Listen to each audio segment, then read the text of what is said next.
Oh, hello. Hey, how are you today? Would you be able to spare half an hour as I tell you about one of the greatest Broadway musicals of all time?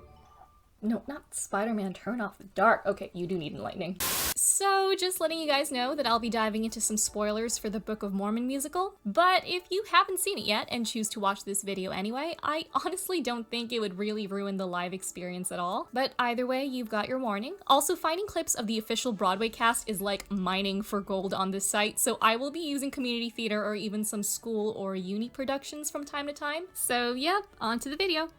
Hello! What is up, guys? So I'm not sure if I've mentioned or hinted at this in any of my previous videos, but if you know me well, then you know that I find few things quite as entertaining, cathartic, and catchy to the point's entire album appears on my top playlist in Spotify, kinda embarrassed you made me car DJ, as a well-written, well-produced, and bombastic musical. I mean, slick, perfectly synchronized choreography, a heartwarming and thought-provoking story, most of the time, grand sets and flashy costumes, and to top it all off, incredibly catchy soundtracks I'll be humming for days.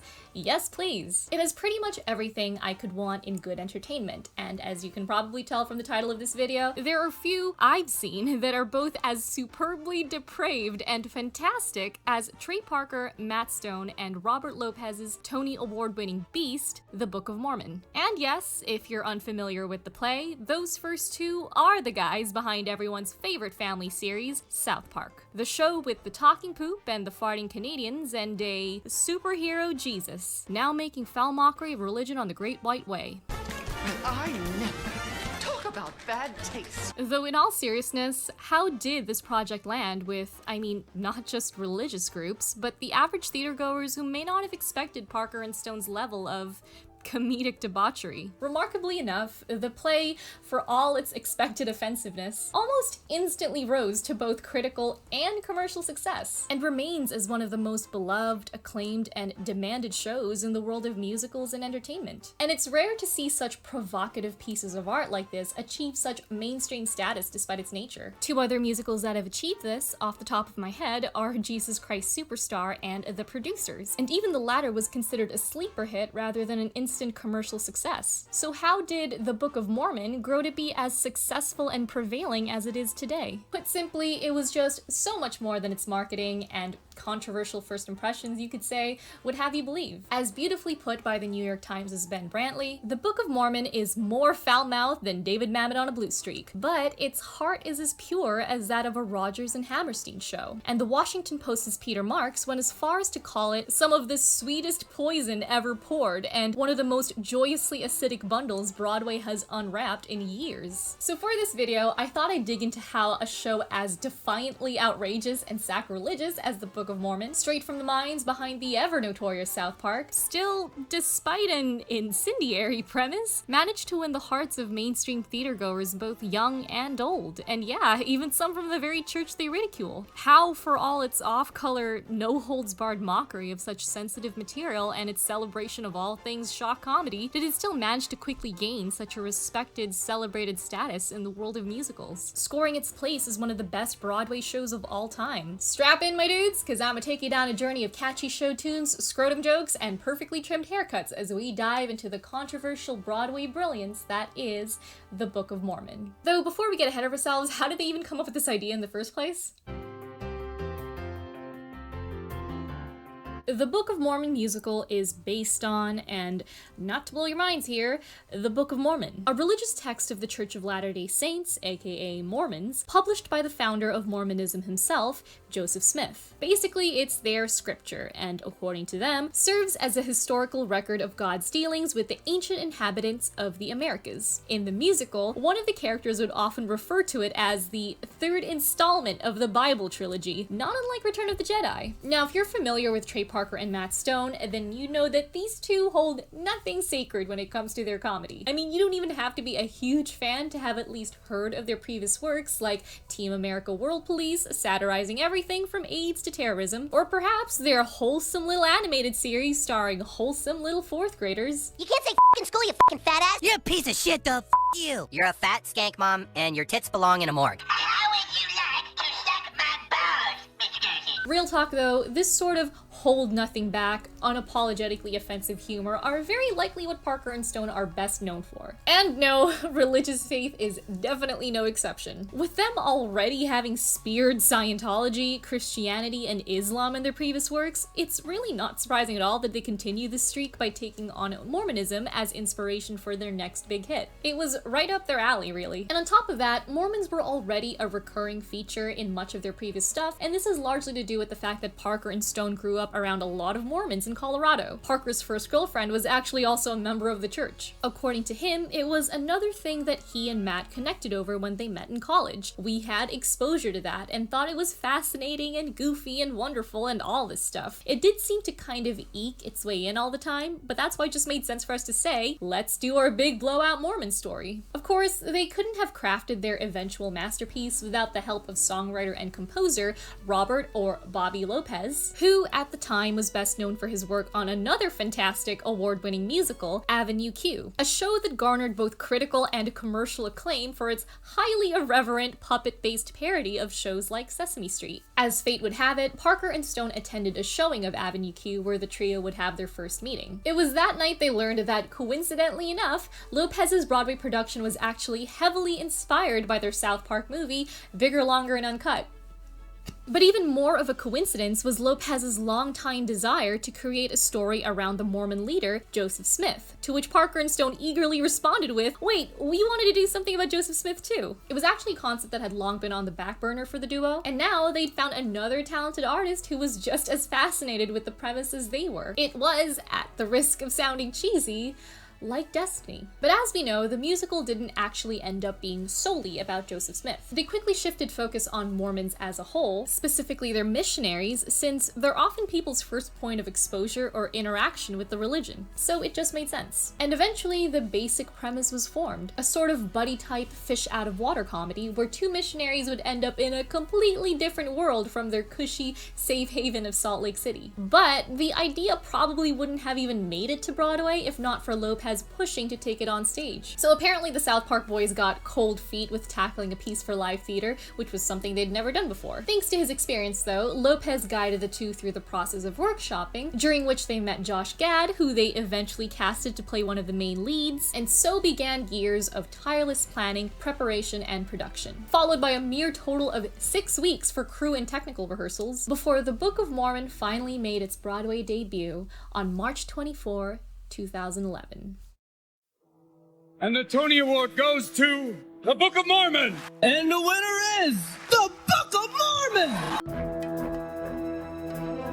A new musical opening on Broadway that is getting rave reviews. It's called The Book of Mormon earned a leading 14 Tony Award nominations. It really is shaping up to be the hit musical on Broadway this season. Just about everyone who sees The Book of Mormon loves this hilariously entertaining, outrageously irreverent Broadway musical. From the twisted minds of South Park creators Trey Parker and Matt Stone, it features some decidedly un-Broadway-like songs about AIDS and a man with maggots in his scrotum.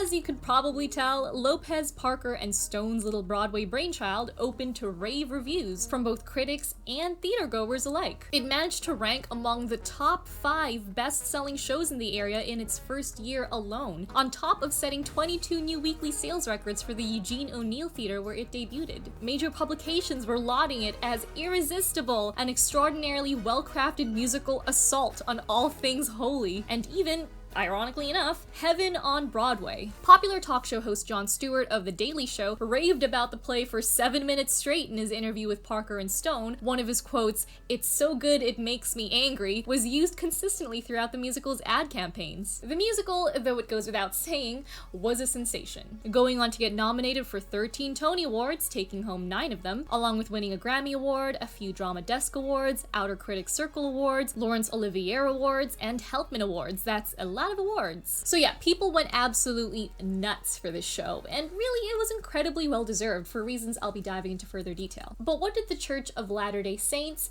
the group that the musical so unapologetically lampoons, think about the entire production and the fact that it, on top of its blatant sacrilege, became such a beloved, acclaimed success among such a wide scope of theater and entertainment fans? To much surprise, they actually took it pretty well. In fact, the church itself released a statement saying that, while the production may attempt to entertain audiences for an evening, the Book of Mormon as a volume of scripture will change people's lives forever by bringing them closer to Christ. They even took advantage of the play's success in their marketing, buying ad space for photos in the actual playbill to feature captions like, "The book is always better," to which Parker disagrees, but anyway, and "You've seen the play, now read the book." Even more heartwarming and unexpected were responses from the actual LDS members themselves. One, by the name of Charlotte Formanis, acknowledged how the play could potentially help the church grow and reach an audience it normally wouldn't. In an interview with Brigham Young University's The Daily Universe, she went on to say how excited she was to see the play and how the church's new advertising campaign could encourage viewers to seek answers from the official source. Alex Boy, a member of the Mormon Tabernacle Choir, stated that their church's response, embracing rather than protesting the musical success, shows that they aren't apologizing for who they are, and that they're willing to have an open dialogue and not willing to take offense against those who may not be familiar with what they believe in. Even Josh Gad himself mentioned in an interview how the cast would, at least twice a week, have someone of Mormon faith compliment them for all the hard work they've done on the play, and Trey Parker actually once shared how there are a select few who sort of treat it like they're Fiddler on the Roof. When pressed on this arguably unexpected response from Mormon groups, Parker and Stone surprisingly weren't fazed. In fact, they were even expecting it. Before the show's debut, when asked about the possibility of protests or backlash from the LDS Church, their response to it all was a simple, "Nah, they're gonna be cool." We've been fielding that question for years, according to Matt Stone. We were the only ones who were like, they're going to be totally cool with it. Just watch. That's the way Mormons are. They've just proven themselves. They put a nice little period at the end of the whole musical. No matter what we do, they will out-nice us guaranteed. And true to the stereotype, that was pretty much the case. But beyond just being nice or good sports about the whole thing, the musical itself was also unexpectedly not just a 2-hour romp of sacrilege and irreverence. It was also a surprisingly compassionate take on Mormons and religion as a whole. And it's this balanced, nuanced handling of such sensitive material that greatly contributed to the play's success. Behind its seemingly crude, acidic exterior of unashamed mockery lay this unexpectedly sweet, hopeful message about faith and humanity. And I guess if you're unfamiliar with their works and simply view Trey and Matt as these outrageous provocateurs, I get how first impressions of this production could have you believe otherwise. As I mentioned briefly, the Book of Mormon tells the story of two wide-eyed young Mormon boys named Elder Price and Elder Cunningham, who venture out on their first mission. Not only are they an unlikely pair, Price being an uptight, overly ambitious, and oftentimes self-centered church devotee, while Cunningham is a bit more awkward, fumbling, and a lot more passionate about Star Wars lore than the actual sacred text he's taught to advocate for. But they also get themselves thrust in the midst of a famine and war-torn village of Uganda, Africa. The two then get their true test of faith as they realize these villagers need far more than kind words and preaching to build the strong, albeit sheltered and privileged sense of optimism they plan to spread. A twisted and toe-tapping journey ensues as we're introduced to Mormonism and Joseph Smith's history, vibrantly performed through a Donny Osmond-esque number, a sweet villager named Nabalungi who takes a liking to Cunningham, repressed homosexuality, and a power-hungry warlord literally named General Butt-F***ing-Naked.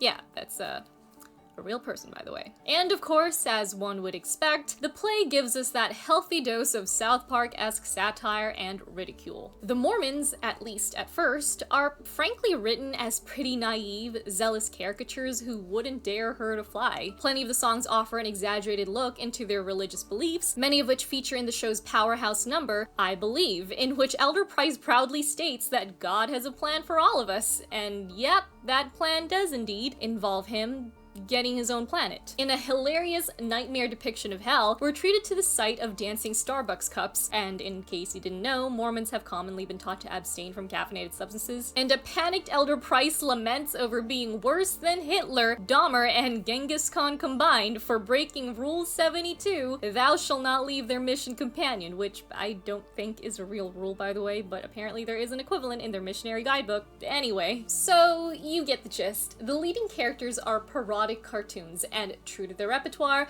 Parker and Stone are very much unafraid to test the limits of blasphemy and political correctness, oftentimes just abandoning them altogether. I mean, one of the Mormons literally gets his book shoved up where the sun don't shine. We get an innocent baptism. God set you up! And you get an entire Hakuna Matata inspired number that definitely doesn't mean no worries for the rest of your days. And yet, for all its foul-mouthed rudeness, the show's ultimate takeaways aren't actually hateful or negative towards Mormons or really any religious folk in the slightest. They make fun of them, yes, and hyperbolize details to absurd degrees, but they actually manage to never come off intrinsically nasty or needlessly malicious. It may sound strange, but beyond all the crass parodying, there's this surprisingly sincere sense of endearment and understanding towards these people. As they mock the often arbitrary and harmful superficialities of religion, they shine an empathetic light on what genuine good and compassion faith can encourage in others. In fact, its main message upholds the freedom for anyone to follow or even invent any faith they so choose. That maybe it shouldn't matter at the end of the day if it actually proves to be a positive force in their lives. And that all religions are essentially silly to its outsiders. That its rituals, lore, and beliefs are pretty much impossible to prove through hard facts and evidence, but hey, if you're not hurting others, believe what you will if you're genuinely happier and a better person because of it. And I do want to emphasize that last bit, because don't get me wrong, the musical definitely does go out of its way to condemn the terrible elements of the Mormon religion, like historical racism and homophobia, which can apply to a whole lot of other religions, really. But it does well to highlight that when stripped of these arbitrary and autocratic structures, the selflessness and optimism of most religious faith can have that ability at its core to inspire a life of love and compassion. Amidst the twisty, goofy hijinks of the play, we gradually see these themes unfold through the arcs of Price, Cunningham, and Nabulungi. In an attempt to teach the villagers, Cunningham's shabby knowledge of his doctrine leads him to haphazardly churn up a fanfiction of the LDS text, one that offers a hilarious hybrid of Mormon teachings and popular sci-fi media. But at the end of it all, and despite blatant disapproval from his mission president, he still managed to communicate that same message of hope and optimism. So does it really matter which story is used as a religious backdrop? I mean, of course, the passionately devout would disagree with me here, but from the perspective of someone who isn't, the religious stories of the Book of Mormon are just as tangibly unprovable as those of Cunningham's distortions. And yet you could argue that both pretty much aim for the same goal at spreading hopefulness, joy, and positivity. And it's this faith in doing good and being better people that the musical ultimately aims to endorse. Price also eventually realizes that he's been pursuing his mission for the wrong reasons. That it's not about image, material rewards, or the validation one gets for making the church look good. Motives I'm sure are all too common in religion, but the genuine task of spreading charity and positivity through faith in something greater than himself. Sure, he deems the scriptures important, but then he gradually learns that it's more important to get the message across. And Nabulungi, a charmingly innocent African villager turned Cunningham's love interest, discovers that it's best to take these teachings as metaphors rather than rigid, literal doctrines. As stated by David Brooks of the New York Times, the central theme of the Book of Mormon is that many religious stories are silly. Many religious doctrines are rigid and out of touch. But religion itself can do enormous good as long as people take religious teachings metaphorically and not literally. As long as people understand that all religions ultimately preach love and service underneath their superficial particulars. As long as people practice their faiths open-mindedly and are tolerant of different beliefs. The Book of Mormon musical, at its core, is about having faith, and not necessarily specifically in Mormonism, or any other widely practiced religion for that matter, but faith in the power to do good, to spread hope where and when it's needed most. And that belief in grander narratives, whatever they may be, have the power to bring guidance and purpose to our everyday lives and routines. The aforementioned Ben Brantley also eloquently writes that a major point of the show is that, when looked at from a certain angle, all the forms of mythology and ritual that allow us to walk through the shadows of daily life and death are, on some level, well, absurd. That's what makes them so valiant and glorious. And by the way, that includes the religion of the musical, which lends ecstatic shape and symmetry to a world that often feels so overwhelmingly formless. It sounds corny or cheesy, but this open-minded optimism and positivity is exactly what gives the musical its endearing softness, ultimately winning audiences over amidst the genital jokes and off-color satire. And understandably, this took plenty of critics and religious viewers by surprise. While it had absolutely no qualms in spearing all things holy, it was never actually mean-spirited, nor did it ever want to be. The creators have repeatedly stated that the show's premise was bred from a fascination of Mormons and their passionate devotion, rather than contempt for them. Like I said, the South Park duo had grown up around and knew plenty of Mormons throughout their lifetime, recurrently featuring them in their previous works. But their teasing always remarkably came from a place of empathy, rather than hatred or disgust. I mean, South Park's Mormon episode may have literally featured a song about their religion's history with the lyrics, "He started the Mormon religion, dum dum dum dum dum." But the actual story ultimately concludes with the Mormon character asserting that, hey, he may not be able to factually prove his faith, but it's encouraged him to love others, to value family, and to help those in need. And if he and his life were made better because of it, then who are we to condemn him? Of course, Parker and Stone wrap up this moral message much more eloquently. Look, maybe us Mormons do believe in crazy stories that make absolutely no sense. And maybe Joseph Smith did make it all up. But I have a great life and a great family. And I have the Book of Mormon to thank for that. The truth is, I don't care if Joseph Smith made it all up. Because what the church teaches now is loving your family, being nice, and helping people. All I ever did was try to be your friend, Stan. But you're so high and mighty you couldn't look past my religion and just be my friend back. You got a lot of growing up to do, buddy. Suck my balls. I mean, they make for much of the duo's comedic fodder, but it's pretty heartwarming in a sense to see Parker and Stone go out of their way to defend what positive intentions the group may have. They're really nice people, they repeatedly say, and with the musical, they had always intended to represent that honestly. According to Stone, it would have been incredibly shallow for them to lampoon Mormonism while also portraying them as bad people. Parker states in another interview that, "I don't think anybody would want to see a 2-hour-long Mormon bashing, and we wouldn't want to see that either. We love the goofiness of Mormon stories. Some of them are incredulous, and we loved almost all the Mormons we had ever met. So this was sort of this conundrum that we'd like to talk about. We think that what they believe is really, really ridiculous, and yet they seem like pretty happy people." Of course, Parker and Stone are aware that they're generalizing. It's crazy what they believe, but really, we've never met a Mormon we don't like. You know, they're all just so nice, and so, you know what I mean? And I'm sure there are plenty out there that we wouldn't. None of them are women. Yeah, but we haven't. Don Lafferty?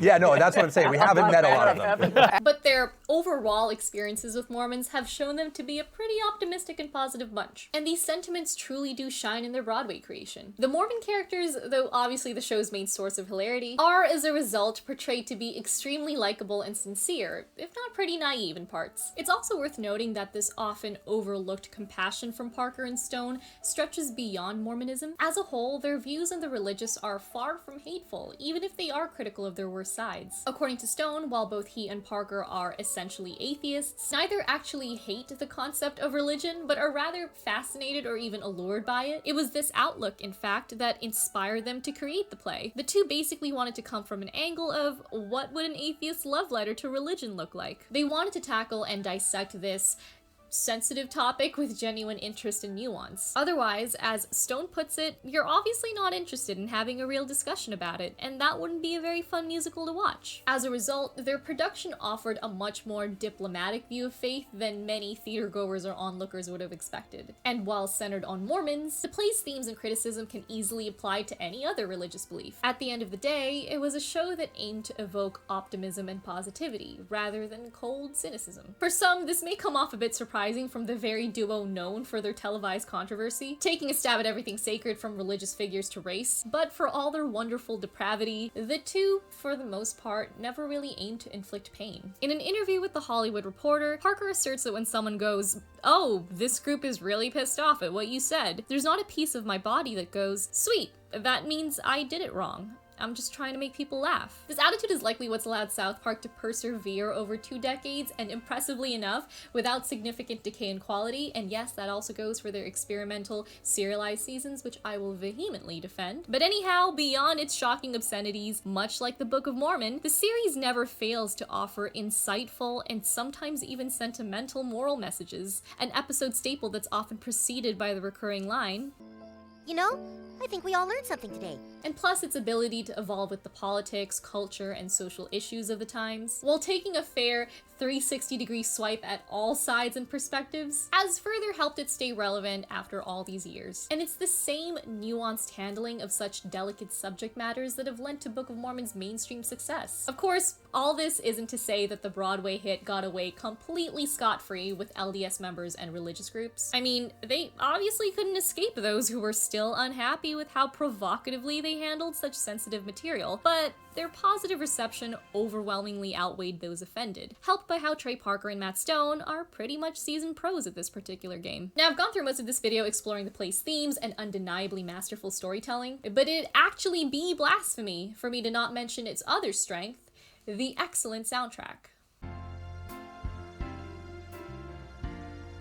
Now, those familiar with Parker and Stone would know that while this may impressively be their first rodeo on Broadway, it definitely ain't their first with musicals. The two's first major work was actually a feature-length musical film called Cannibal the Musical, followed by South Park's feature-length musical comedy film, and then the wonderfully egregious Team America World Police, all of which brandish incredibly memeable, catchy classics with unashamedly vulgar yet witty lyrics to boot. Trey Parker actually admitted himself that Broadway was like a final dream project, given that he had always tried to cram in musical elements in much of him and Stone's previous stuff. Let's make a movie. I was like, okay, I want to make it a musical. And South Park movie came, I was like, okay, I want to make it a musical. And so the duo's eventual pair up with Robert Lopez, the talented mind and composer behind Broadway's equally outrageous and exceptionally catchy Avenue Q, was, put simply, a match made in heaven. With their flair for shock comedy and Lopez's musical finesse and theater experience, the trio managed to pop out an exceptional list of songs for the Book of Mormon that you're bound to have on an endless loop upon listening. I'm telling you guys, it's both a blessing and a curse. Crafted over the course of 6 years, their soundtrack revels in traditional Broadway conventions, taking inspiration from the hit tunes of past classics like The Sound of Music, The King and I, and even Les Miserables at one point, with many of these songs at the same time adding a fresh twist of parody. The final number for Act 1, for example, titled Man Up, and sung by our eventual unlikely hero, Elder Cunningham, offers overlapping throwbacks to previous songs, creating a catchy, energetic mashup much like that of Les Miserables' One Day More. Side note, they also did something really similar, albeit a much more blatant spoof, in the South Park movie with the song La Resistance. Watching Satan literally serenade the heavens was truly an image to behold. Joseph Smith American Moses, in which the villagers present their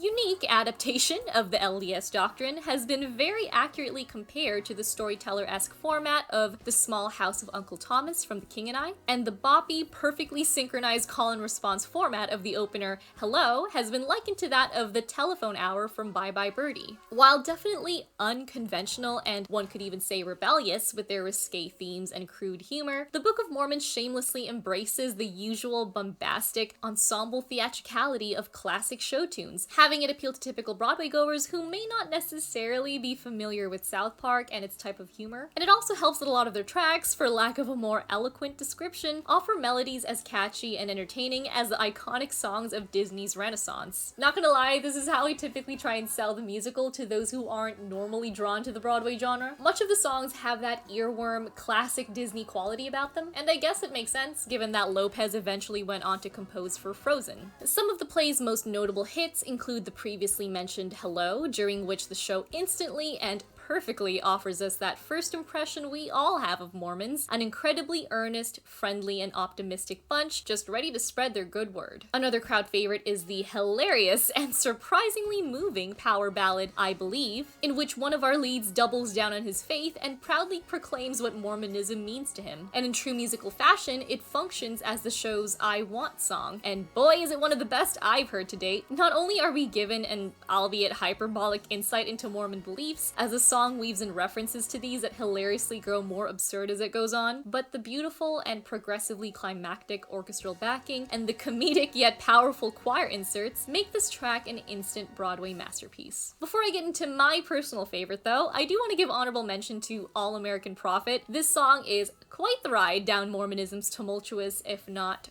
questionable history, and it's also probably the most South Park-esque track in the mix, in my opinion at least. And of course, I can't forget what could arguably be seen as the play's turning point into all-out irreverence, Hasadiga Ibawai, or what I'd like to call the anti-R-rated Hakuna Matata. But the play's ultimate showstopper is definitely Turn It Off, a dazzling depiction of these Mormons' philosophy of, if you're feeling bad feelings, you know, just don't think about him. Probably the show's catchiest ensemble performance, this number has everything, from tap dancing to glittery vests to biting commentary on repression. It is all things Broadway and all things crude and all things musically magnificent. Parker, Stone, and Lopez have achieved what I believe is one of the funniest, if not the funniest, most memorable Broadway soundtracks of all time. And if you're curious about the play and don't mind listening to its songs before seeing the actual live show, I can't recommend checking them out enough if you still need convincing. Similar to the fateful day I found the album in my Spotify recommendations, I can almost guarantee love at first listen.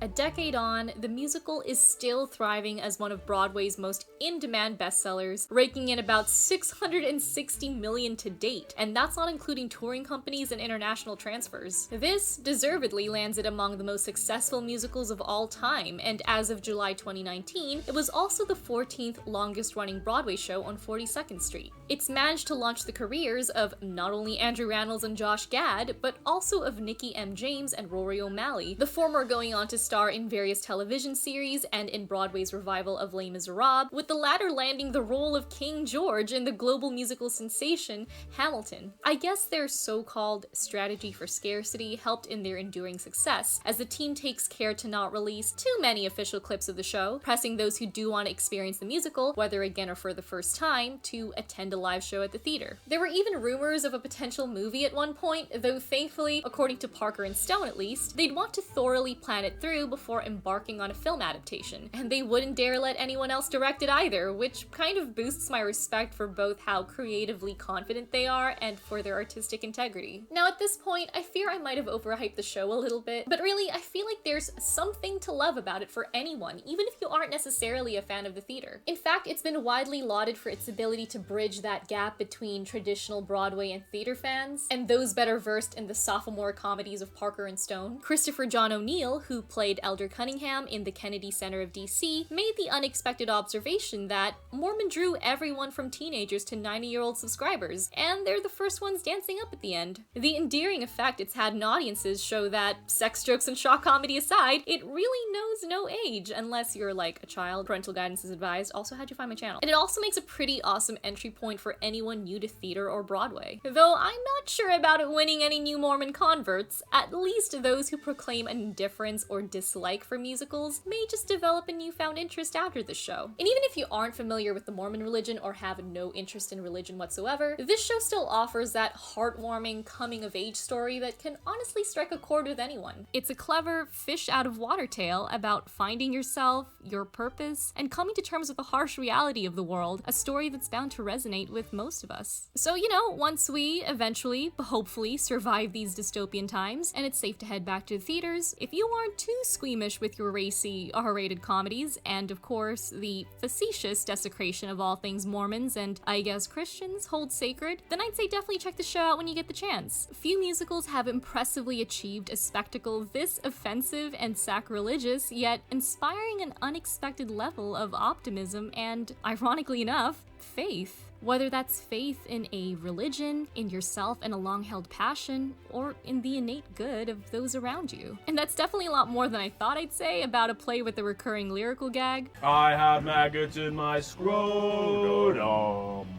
So let me know, guys, did you see the Book of Mormon? Did you love it as much as I did, or did you hate it? I'd actually be curious to know why if that was the case, but whatever your thoughts are, feel free to share them in the comments. I hope that for those unaware of the show or unsure about whether they'd want to see it or not, got a bit of convincing to check it out. I do think that if you're a huge fan of theater or Broadway or even otherwise, you're bound to find something to enjoy with the show. It is one of my favorite things I've ever had the privilege to see live. Also, this is the closest thing we have so far to seeing a South Park musical on stage, so need I say more? But before I wrap up this love letter of mine, I do want to give a shout out to Skillshare for once again sponsoring this video. As you know, Skillshare is a fantastic online learning community with thousands of classes for those with creative or artistic interests. These include, but definitely aren't limited to, classes in writing, in graphic design, in animation, and in filmmaking. These days, rather than picking up or exploring new creative fields, I've actually been exploring the more lifestyle-oriented classes they have just to help boost my motivation and productivity around my already existing hobbies and interests. It can be really easy to fall into a slump, whether with your passions or just life in general. This class, Designing the Life You Want, 4 Exercises for Clarity and Motivation by Michelle B, dives right into that, offering practical mental exercises to help you rebuild that inspiration and drive with a refreshed and more focused point of view. Her advice is especially invaluable to me as someone constantly creating things for the internet and